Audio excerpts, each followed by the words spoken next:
जिंदाबाद जिंदाबाद जिंदाबाद इंकलाब जिंदाबाद जिंदाबाद जिंदाबाद मणिपुर के दोषियों को फांसी दो फांसी दो फांसी दो मणिपुर के दोषियों को फांसी दो फांसी दो फांसी दो इलाका पूरे करने वालों को फांसी दो फांसी दो फांसी दो इंकलाब जिंदाबाद जिंदाबाद जिंदाबाद इस्तीफा दो इस्तीफा दो इस्तीफा दो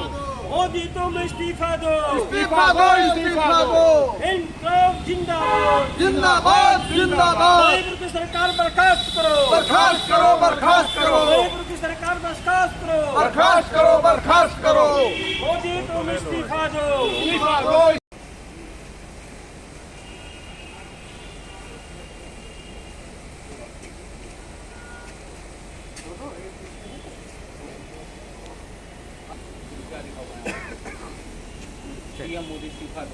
इंकलाब जिंदाबाद इंकलाब जिंदाबाद इस्तीफा दो इस्तीफा दो इस्तीफा दो मोदी तुम इस्तीफा दो इस्तीफा दो इस्तीफा दो अमित शाह इस्तीफा दो इस्तीफा दो इस्तीफा दो मणिपुर के दोषियों को फांसी हो फांसी हो फांसी हो मणिपुर के दोषियों को फांसी हो फांसी हो फांसी हो मणिपुर का मुख्यमंत्री इस्तीफा दे इस्तीफा दे इस्तीफा दे मणिपुर की सरकार बर्खास्त करो बर्खास्त करो बर्खास्त करो मणिपुर की सरकार बर्खास्त करो बर्खास्त करो बर्खास्त करो नरेंद्र मोदी शर्म करो शर्म करो शर्म करो नरेंद्र मोदी शर्म करो शर्म करो शर्म करो नरेंद्र मोदी शर्म करो शर्म करो शर्म करो भाजपा तू शर्म करो शर्म करो शर्म करो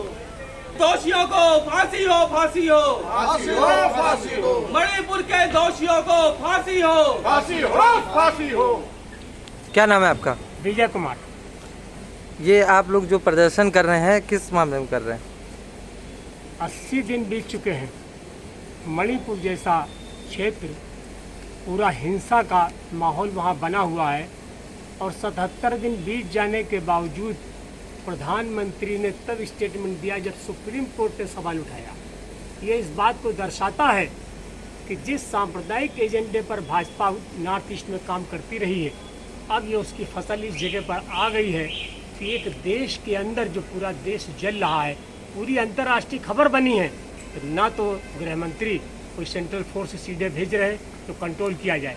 जबकि ये उनकी जानकारी में पहले ही आ चुका था। मार्च महीने से वहाँ पर इस तरह की घटनाएं घट रही थी और दो बार वहाँ का जो मुख्यमंत्री है वो दिल्ली जा चुका है और दो बार उसने रिपोर्ट लिखी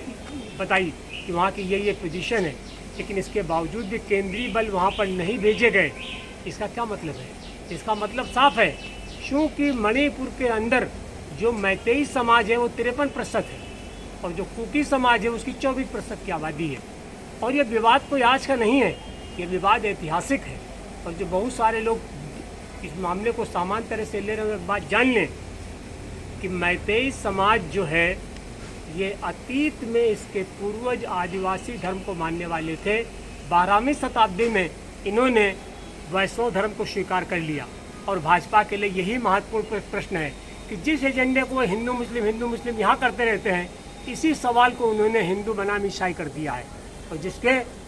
फायदे के रूप में उसको देख रहे हैं कि लंबे समय तक रहेगा तो 63% की आबादी, जो 53% की आबादी है, यहाँ हमारी सत्ता के लिए हम जब भी चुनाव लड़ेंगे हम इसको जीत लेंगे। ये उसके राजनीतिक नेतार्थ हैं और जो घटना घटी है महिलाओं को लेकर के, ये बेहद शर्मनाक है। एक ऐसा देश जहाँ महिलाओं के लिए बातें तो बहुत की जाती हैं और ये मोदी सरकार बेटी बचाओ बेटी पढ़ाओ का जो ड्रांग करती रही है, हम एक दो मामले को नहीं है, ये पूरे देश भर में प्रवृत्ति जो देखी जा रही है, प्रवृत्ति की बढ़त कैसे हो रही है, ये पूरी सरकार की जिम्मेदारी हो रही है कि 9 साल से आप सत्ता संभाले हुए हैं और ऐसी घटना घट जाए कि इतनी बड़ी भीड़ महिलाओं को नंगे घुमाए। क्या ये हमारे राष्ट्रीय शर्म का सवाल नहीं है? और पुलिस उन लोगों को सौंप दे उन दंगाइयों को के, ये दर्शाता है कि पुलिस व्यवस्था से लेकर जब सब कुछ फेल हो चुका है। और तब मैं कह रहा हूँ कि हर हाल में हमारा राष्ट्रपति शासन लगना चाहिए और सरकार को बर्खास्त करनी चाहिए। अगर यही सरकार अगर किसी और की होती तब तक सरकार जो ना बर्खास्त हो चुकी होती, लेकिन चूंकि मोदी सरकार अपने राजनीतिक निहितार्थ में नहीं चाहती है इस सवाल पर कि एक प्रधानमंत्री इतनी बड़ी घटना पर कुछ बोले नहीं और विदेश के दौरे करे, ये क्या दर्शाता है कि जिस राष्ट्र प्रेम की वो बातचीत अब तक करते रहे राष्ट्र प्रेम उनका कितना है, ये दिखा रहा है कि उसको इस देश की जनता से, महिलाओं से, मेहनत कशों से कोई प्यार नहीं है। उनको सिर्फ और सिर्फ सत्ता चाहिए, जिसके लिए वो सारा गेम खेल रहे हैं और उसकी कीमत चाहे जो भी भारतीय जनता को चुकानी पड़े। इसलिए हम ये प्रोग्राम कर रहे हैं कि लड़ाई लंबी है, चलेगी। इस देश की जनता को जो नई आज़ादी की जंग है, इसलिए पीएम मोदी इस्तीफा दो, इस्तीफा दो, इस्तीफा दो, पीएम मोदी इस्तीफा दो, इस्तीफा दो, इस्तीफा दो, अमित शाह इस्तीफा दो। ये इस्तीफा जो दो, मुद्दा आप उठा रहे हैं, ये किस पार्टी की तरफ से उठा रहे हैं आप? ये हम लोग भाकपा माले और हमारा मजदूर संगठन एक उसकी ओर से हम उठा रहे हैं। पूरे देश भर में ये हम लोग कर रहे हैं, प्रतिवाद जगह जगह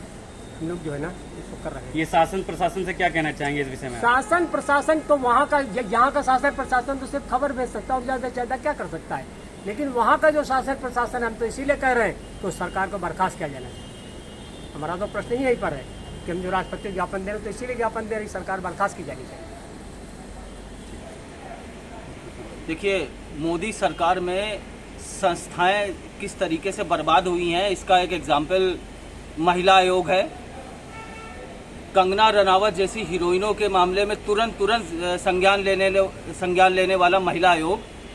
मणिपुर की शर्मनाक घटना, और अभी बीबीसी की एक खबर आई आज सुबह सुबह कि ये जो मामला है इसके अलावा भी एक जघन्य बलात्कार का मामला सामने आया है। और ये मामला आज का नहीं है, तुरंत का नहीं है, ये मई के पहले हफ्ते का मामला है। और जो पहले मई के पहले सप्ताह में इस मामले को, जो ये निर्वस्त्र परेड निकाली गई महिलाओं की, कुकी महिलाओं की, उसके अलावा भी 2-3 बलात्कार के मामले जो हैं, और इस तरीके के करीब 50 मामले,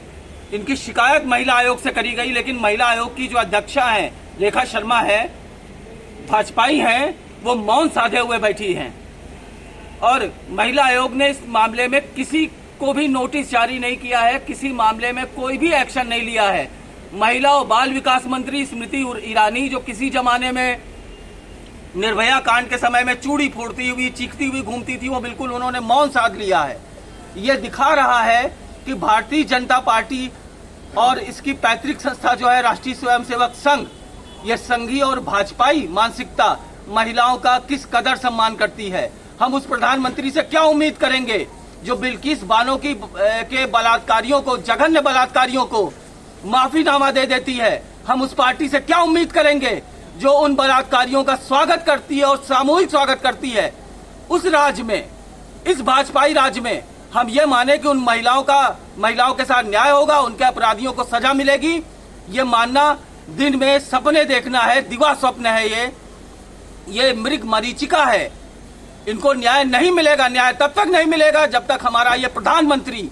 इस्तीफा नहीं देता है नैतिक जिम्मेदारी लेते हुए, जब तक ये गृह मंत्री इस्तीफा नहीं देता है।